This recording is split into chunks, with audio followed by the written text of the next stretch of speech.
G'day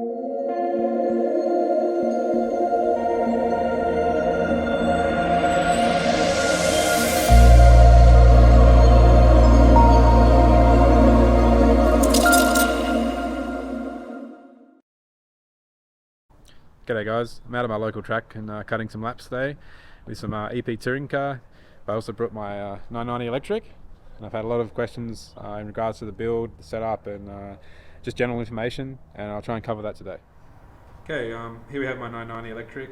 We'll start with some of the body options that are available for the car. Extreme offers some pre-cut options for the Nitro variant, and I believe there is now a pre-cut Diablo EP, which is this. I just generally like the standard Diablo for this track, and with the added benefit of the Diablo EP, it has the cooling hole. But any of the 8 scale bodies available from Extreme, Blitz or Pip Aero will go straight on. And if you get uncut, you can obviously do it specifically for electric. And I am also running the Pip Aero rear gurney, which I've been trying and quite like it. But yeah, any of the 8 scale body variants from any of the brands will fit. Fitted with your favourite choice of stiffeners. In this case is just the Extreme plastic stiffeners, and they've just been riveted on, but that's personal preference. And here we have the car. So first off, I'll cover my electronic install in the car, and in this case I'm running a Futaba CT702 steering servo, which is Futaba's top of the range low profile steering servo, and that's paired to an R404 SBS. This is the antennaed version, and only because I had one spare. If I had an E, I would have thrown that in, and all I've done is used a cigarette lighter and a bit of metal tubing to bend the antenna nice and neat there. I'm also running the Hobbywing XR8 G2. I've been running those for a couple of years in Electric 1.8, and they always seem to be quite reliable, plenty of options for tunability. I will add the speed controller setup at the end of this video in the description, and I'll try and tag it on the back. And in most cases I run the 2800 kV motor. Tracks that are probably smaller I tend to run the 2600, but for the most part the 28 will get you out of trouble. Later on in the video I will also cover the gearing and how I sort of go about that. And battery wise, anywhere between the 8000 to 10,000 milliamp range will normally get you out of trouble. In this case these are 8200s.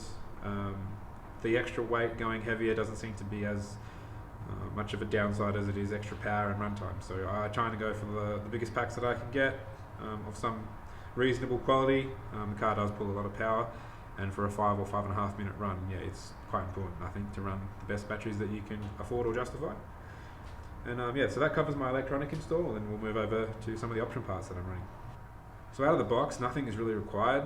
I've only added some option parts from personal preference, tunability, and to make it run in parallel with my IC variant of the 990.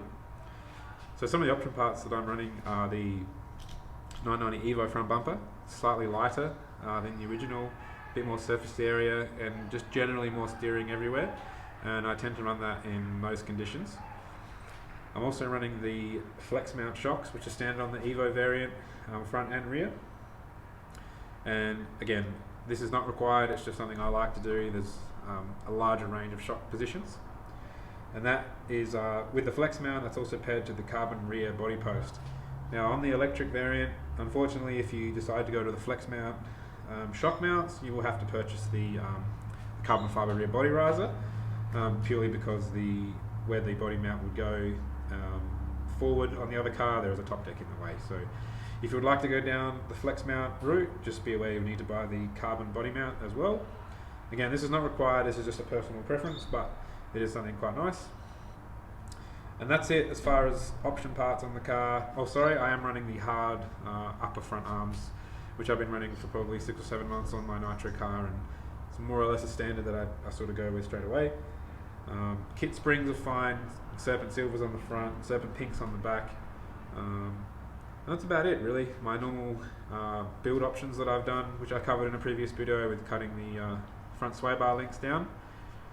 To get the same steering lock as my Nitro variant, I have had to Dremel a slight bit out of the servo mount here, and that's just to allow the clearance of this ball link. Probably can be solved with a longer arm. I tend to run as shorter arm as I can get with the travel that I would require just to get the most resolution. So again, that's a personal preference. For the most part, if you don't want to run 35, 36 degrees of inside steering lock, it's not a problem. But yeah, just something to keep note of if that was the way you wanted to go. Righto, so the gearing. The standard gearing in the car will come with a 46 spur, and on a Hobbywing 2800, from small tiny little 68 rears to packet 76, from a 19 to sort of a 21 to 22 pinion is going to get you out of trouble for all of your rollout options. I tend to run rollout between a 42 and 44, 45 depending on the track. For the most part, the final drive. It is quite important to keep track of. It's very easy to forget. Put on a bigger set of tyres, the car will be ballistic, and usually it's the fastest way to melt your batteries. So I really urge you, if you're interested in running 1.8 electric and getting into it, to keep on top of the rollout.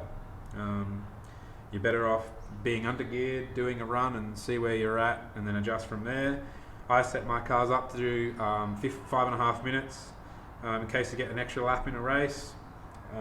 So yeah, also keep that in mind. If you're doing more run time, then you would drop the rollout. If you're running less, then of course you can go up, but I wouldn't go too much over 46, 47, just due to the amp draw of the car.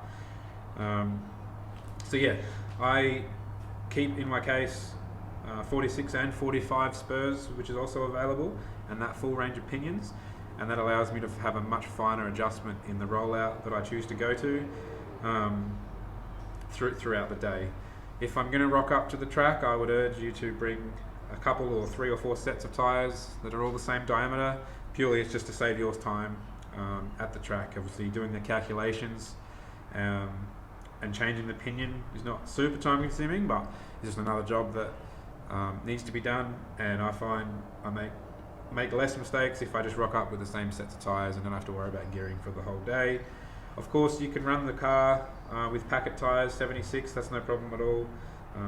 This is, for me, a practice car, and for the most part, I'm just using old tyres from my Nitro car that, otherwise would go in the bin. So I'll attach a basic setup sheet with also the standard speed controller settings that I would run, and there's also a video at the end of this showing the car in action. Track's not super good, sort of just a few of us out here, but yeah, you'll get some idea of what the electric's about. And I hope this video has been helpful to you. If you require any help with 1.8 electric, please reach out. I'm more than happy to help. It's a class that I really enjoy racing. It's a class that I feel like has a future in RC, and I'd like to see the right knowledge passed on so that more people enjoy it as much as I do. So yeah, thanks for watching, and I'll see you in the next one.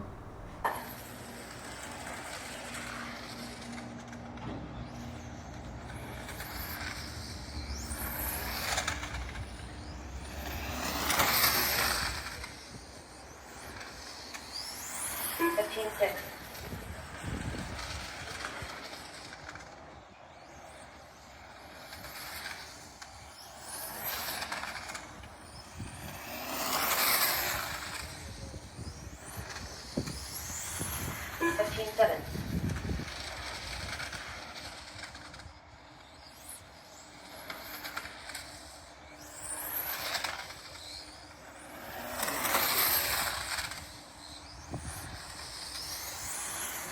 Six.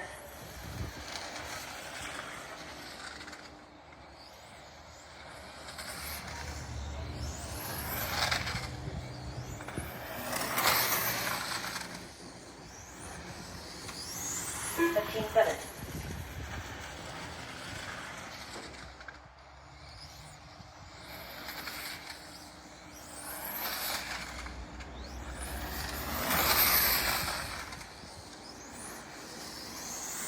15-8.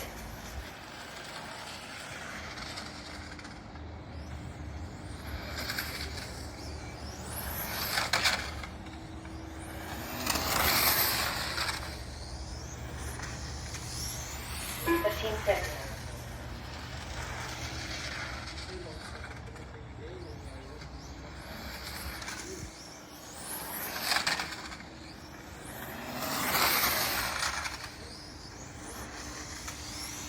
15-9.